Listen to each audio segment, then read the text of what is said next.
Bonjour à tous et bienvenue dans Flight Simulator 2020. On va parler aujourd'hui de la nouvelle annonce de HTC avec le nouveau casque qu'ils ont prévu de sortir, qui est en précommande, le HTC Vision. Alors, je ne vais pas dire de bêtises. Hein. Le HTC Vive Focus Vision. Voilà, on va dire les choses clairement. On va regarder un petit peu les spécifications de ce casque pour vous dire un petit peu ce que j'en pense, parce qu'il n'est pas encore dispo, mais il est en précommande. Et la question que je me pose un peu et à laquelle on va essayer de répondre, c'est est-ce que ce casque n'arrive pas trop tard? C'est la bonne question. Vous allez comprendre pourquoi je dis ça. Donc on est sur notre Rafale, hein. Je dis on va se balader un petit peu dans une région que j'ai découvert lors de mon tour du monde. Une région que j'ai trouvée magnifique, qui est en Mexique, dans la région de Monterrey. Regardez-moi ces paysages comme c'est beau. Et je suis à 45 images par seconde avec le réglage du Pimax Crystal Light en medium. Je vous renvoie vers la vidéo que j'ai postée précédemment pour vous montrer comment on arrive à gagner quasiment 20 images par seconde juste en passant du réglage high à medium. Et je peux vous dire que c'est superbe. C'est vraiment superbe. Même si on a une dégradation au niveau de la qualité du rendu visuel, on a quand même une fluidité. Là, je suis à 46 images par seconde. Hein. C'est très fluide. C'est très très beau. Revenons à notre sujet de la vidéo d'ici. Le nouveau casque HTC. Alors, c'est une annonce qui a surpris un peu pas mal de monde parce qu'on l'a pas trop vu venir, ce casque-là. Un peu comme Pimax a annoncé son Crystal Light, personne n'a vu venir. Voilà. Mais au final, ça m'avait tellement botté que j'ai tout de suite précommandé le Crystal Light. Et franchement, aujourd'hui, je ne regrette absolument pas tellement c'est fantastique. Là, j'ai des décors qui sont vraiment, mais c'est magnifique. J'imaginais pas avoir un rendu aussi beau en VR avant d'avoir le Crystal Light. C'est vraiment super chouette. Voilà. Donc, ce nouveau casque HTC, alors HTC c'est quand même un fabricant, pour certains qui ont connu, de téléphones portables, mais dans le milieu de la VR c'est quand même un fabricant qui est un peu un pionnier dans le domaine de la VR, quoi. Et c'est pas pour rien que le premier casque que j'ai testé c'était un HTC Vive, alors je sais plus lequel c'était. Et c'était assez étonnant. Alors on n'avait pas une qualité d'image que l'on a aujourd'hui, mais la simple sensation d'être dans un environnement 3D, de tourner sa tête librement comme ça. Vous êtes en train de faire un tour de piste, vous regardez votre piste à droite, vous savez exactement si vous êtes sur le bon espacement au niveau de la piste. Les appréhensions de distance, c'était quand même beaucoup mieux. Mais on avait une résolution qui à l'époque on était dans les 1800, je crois, 1500 ou 1800 pixels par 1800 par œil, ce qui n'était pas folichon. Voilà. Et aujourd'hui, on a quand même des écrans qui ont fait vraiment en quelques années un bond en avant de manière très significative. Jusqu'à avoir une résolution aujourd'hui sur le Pimax Crystal Light qui est quand même à 2880 par 2880. Et là, vous avez vraiment un confort visuel, c'est époustouflant, vraiment époustouflant. Et donc, ce nouveau HTC, eh bien, il arrive avec des caractéristiques qui sont assez surprenantes, qui sont intéressantes, et d'autres qui sont quand même un peu décevantes, comme on va le voir. Hein. Donc, avant d'aborder vraiment la partie écran du HTC, qui est le point qui va me faire un petit peu grincer des dents, pour le reste, il y a des choses qui sont très bonnes dans la logique qu'a pu essayer de faire HTC avec ce casque. C'est de faire un casque qui est à la fois autonome, mais qui est aussi en PCVR avec DisplayPort. Je m'explique. Quand vous jouez avec votre Quest 3, vous jouez avec du PCVR, mais en USB 3 avec compression d'image. Ça arrive dans le casque la redécompresse et vous avez une image qui est en fait une image qui était compressé et redécompressé, et donc vous perdez clairement en qualité visuelle, clairement. Le gros avantage du DisplayPort, c'est que vous branchez votre casque directement en sortie de votre carte graphique, ce qui veut dire que vous avez une image brute qui vous arrive dans le casque sans compression. Et là, vous pouvez vous permettre d'avoir une image plus nette et surtout de plus haute résolution, parce que vous imaginez bien que plus vous avez une image de très haute résolution que vous allez compresser, plus ça va être lourd, plus ça va être lourd aussi de la décompresser, et donc ça va prendre du temps, de la latence, etc. Et ça, c'est pas ce qu'il y a de plus optimum au niveau du Quest 3, même si le Quest 3 se comporte bien, vous avez une résolution qui est assez limitée, qui est je crois de 1832 par 1902 pixels, si je dis pas de bêtises, donc qui est très en dessous de ce que nous donne le Crystal Light à 2880 par 2880 par œil. C'est pour ça que vous avez une qualité d'image, une résolution qui est telle dans votre casque que c'est nettement plus beau sur un Crystal Light. Voilà. On va revenir après sur la résolution du casque de HTC. Si on regarde le casque de HTC par rapport à ça, c'est intéressant de se dire on a un casque à la fois autonome qui pourrait potentiellement faire jouer à des jeux sur lesquels on joue sur le Quest 3 en autonome, puisque vous aurez une batterie. Vous aurez un Snapdragon XR2 qui est le même que ce que vous avez sur le Quest 3, donc qui commence quand même un petit peu à dater, hein, mine de rien. Vous avez ce côté autonome qui est intéressant et qui peut être intéressant sur un point sur le casque, qui est justement un des défauts du Crystal Light, c'est que le Crystal Light, vous n'avez pas de puce à l'intérieur du casque, alors que sur le Quest 3, c'est la puce que vous avez dans le casque qui va faire les travaux des mouvements de tête et qui va faire le tracking, et c'est pas l'ordinateur qui va le faire comme c'est le cas dans le Crystal Light.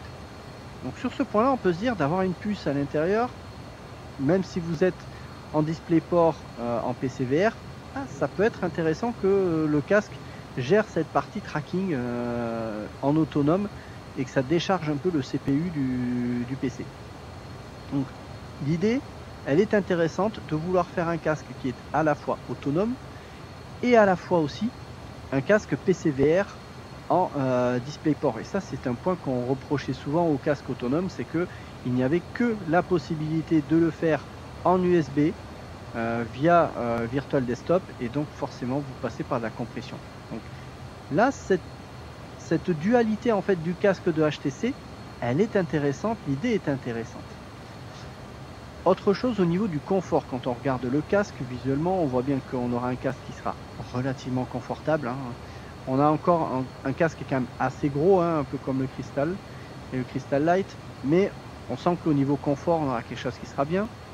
Au niveau audio, je suis assez dubitatif sur le rendu audio que va donner ce casque. On a des haut-parleurs qui sont intégrés directement dans l'armature en fait du casque, et non pas des espèces d'enceintes comme on pouvait avoir sur les anciens HTC et sur les démasses du Crystal Light. Donc je suis assez dubitatif parce que ce genre de haut-parleurs qui sont tout petits, ce sont des haut-parleurs qui généralement n'ont pas la possibilité de donner des basses très, très puissantes.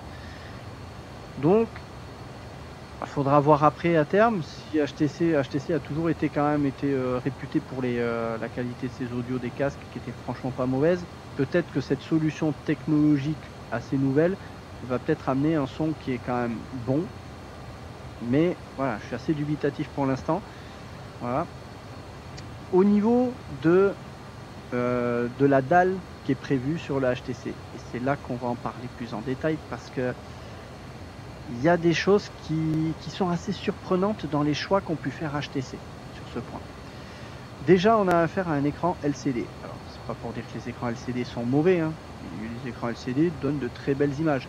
Mais quand on compare à du QLED comme le Pimax Crystal Light qui donne des noirs plus profonds puisque on a justement le local dimming, ou que vous comparez avec des écrans OLED, les noirs seront pas aussi bons. On aura des noirs qui seront un peu trop lumineux. Donc on a une technologie de dalle qui sur le papier semble déjà un peu dépassé, et ça nous surprend un peu que HTC ne cherche pas à innover là-dessus. Ça c'est le premier point. Deuxième point, bon, la résolution serait de 90 Hz. Alors, certains vont dire il n'y a pas de 120 Hz. Franchement, le 120 Hz, à moins que vous fassiez des jeux vraiment autonomes, là en simulation, très franchement, aucun intérêt. En 90 Hz, c'est déjà amplement suffisant. Donc c'est pas trop un reproche que je ferai là-dessus. Par contre, la résolution du casque. Alors là, je vais reprendre les chiffres. On serait à 2448 pixels par 2048 par œil. Je rappelle, la dalle du Crystal Light est de 2880 par 2880. Donc on a 400 pixels de moins par œil, ce qui est quand même moindre. Donc on aurait une résolution qui sera moins bonne, mais on sera quand même bien au-dessus d'un Quest 3. Quest 3 qui était, je dis, à 1800, je crois 1832 par 1902. Et donc clairement, moi la question que je me pose, c'est est-ce que HTC n'a pas voulu vraiment plutôt concurrencer le Quest 3 en ayant un casque qui offre une meilleure résolution que Quest 3, donc on aura certainement une meilleure résolution, ça c'est certain. Au niveau de la qualité de l'écran, on sera certainement assez kiff-kiff. Mais si on veut comparer à un Crystal Light, on est clairement en dessous. Voilà. Et donc la question que je me pose, c'est qu'on va se retrouver entre un Quest 3 et un Crystal Light. Et là, je me pose la question de à qui est vraiment destiné ce casque.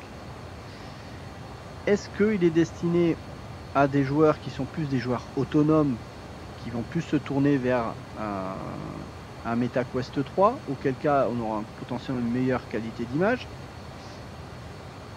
Ou alors, est-ce que c'est destiné davantage à un public de Simmers, donc comme nous, et auquel cas on aura une résolution moins bonne que le Crystal Light pour un casque qui va être, si visiblement, à peu près au même prix, on devrait être dans les 900 €, à vérifier si c'est hors taxe. Voilà. Donc on serait à peu près dans la même gamme de prix que le Crystal Light, mais avec une qualité d'image moindre. Ben, j'ai envie de dire, si vous faites de la simulation de vol, il n'y a pas à réfléchir. Le HTC sera pas pour vous. Là, je vous conseillerais vraiment d'aller plutôt sur le Crystal Light pour plusieurs raisons. Déjà, la qualité de l'écran qui sera meilleure, la résolution qui sera meilleure. Et du fait d'avoir cette meilleure résolution, ça va vous permettre d'avoir un casque qui sera aussi, c'est-à-dire plus taillé pour du long terme.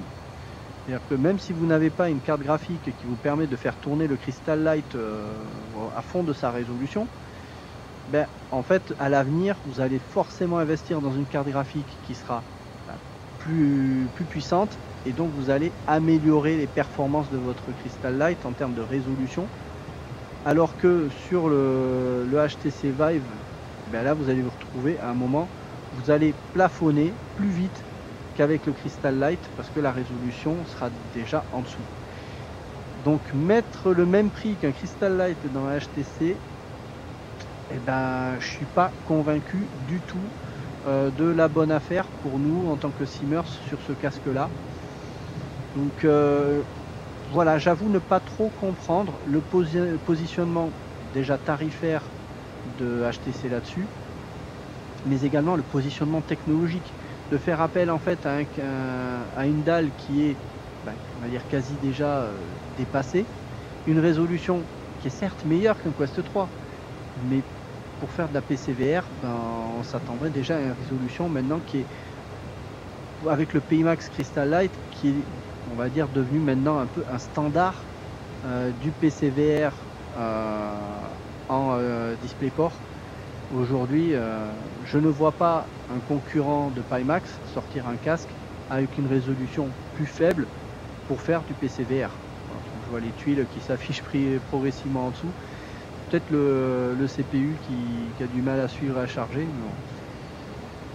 Donc voilà un peu moi, le ressenti que j'ai par rapport à ce casque. Il est très mitigé. Il y a du bon dans le sens où HTC essaie de faire un casque qui soit à la fois bien pour de l'autonome, mais à la fois bien aussi pour du PCVR, et cette fois en tenant compte d'un DisplayPort.